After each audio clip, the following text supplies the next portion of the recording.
Mallerie, I truly cannot believe that this day is finally here. Unlike you, I've been dreaming of this day since I was a little girl.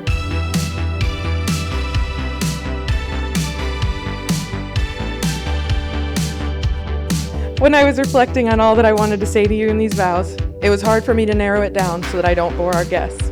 I could go on and on about all the things that I love about you, like your commitment to house projects, especially starting new ones before previous ones are finished, and the way you make me laugh. I love that you almost always let me be the passenger princess on road trips and errands, and I love that you are always challenging both me and us to be the very best versions of ourselves.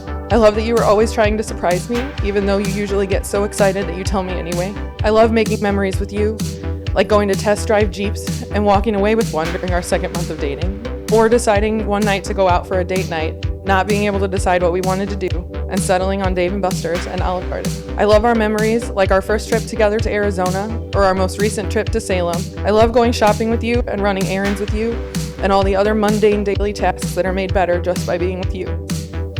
Every day with you feels like a new memory, and I can't wait to add this day to that collection. Before we seal the deal, I thought it would be appropriate to share with you a list of promises that I want to make to you today. I promise to always have chapstick for you on my nightstand. I promise to always have my pocket pharmacy of ibuprofen when you need it. I promise to not suggest Disney World for every vacation from here on out. I promise to love and support you both in joyful moments and times of sadness. And I promise to always prepare our weekly meal plan and grocery list when you are having decision fatigue. I promise to always pretend to be you on a phone call when you don't feel like calling. And I promise to always be your project assistant, even if that means laying new floor 2 days before we have a big party planned. Though this is not an exhaustive list, I think that you know that I will continue making promises like these to you until the day that I die. You make my everyday brighter, and I can't wait to keep on loving you for as long as I live. You are the sweet and low to my tea, the gravy to my biscuits, the reasonable to my impulsive, the and one to my layup, the Sue to my Megan, and the Air Forces to my Crocs. When I was starting the process of writing my vows to you, I came across this quote that made me cry immediately, which does happen often, but you know what I mean, that reads, "I wish for everyone on this planet to spend the rest of their lives with someone loving them like you love me."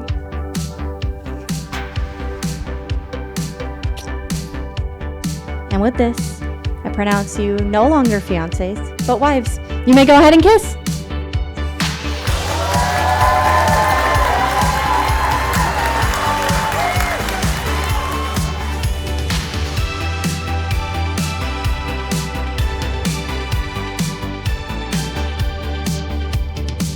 Amanda, early on in our courtship, you were afraid that because I was a baby gay and it was my first relationship, we would not go the distance.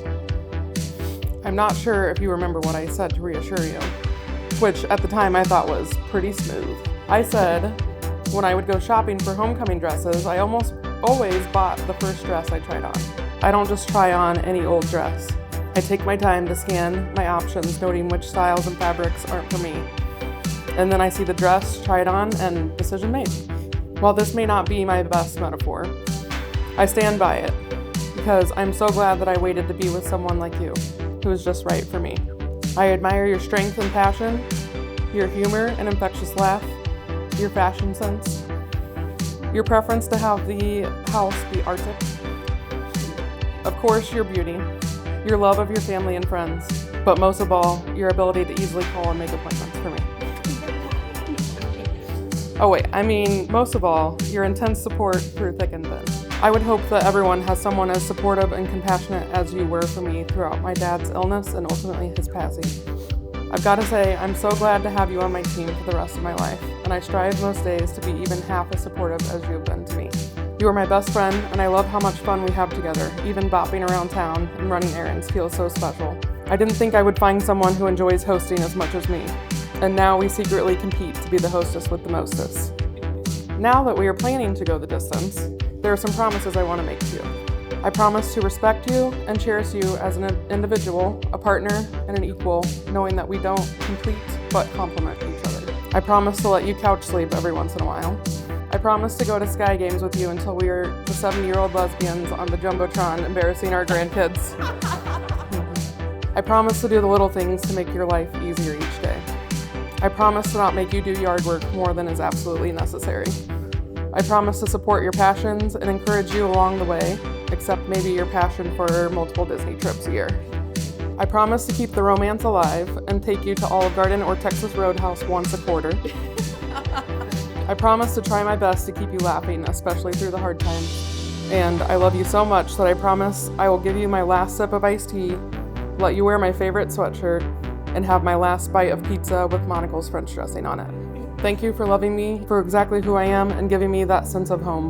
I'm so glad you were the first and only dress I tried on, and I can't wait to see what life has in store for us. I love you, and my life would suck without you.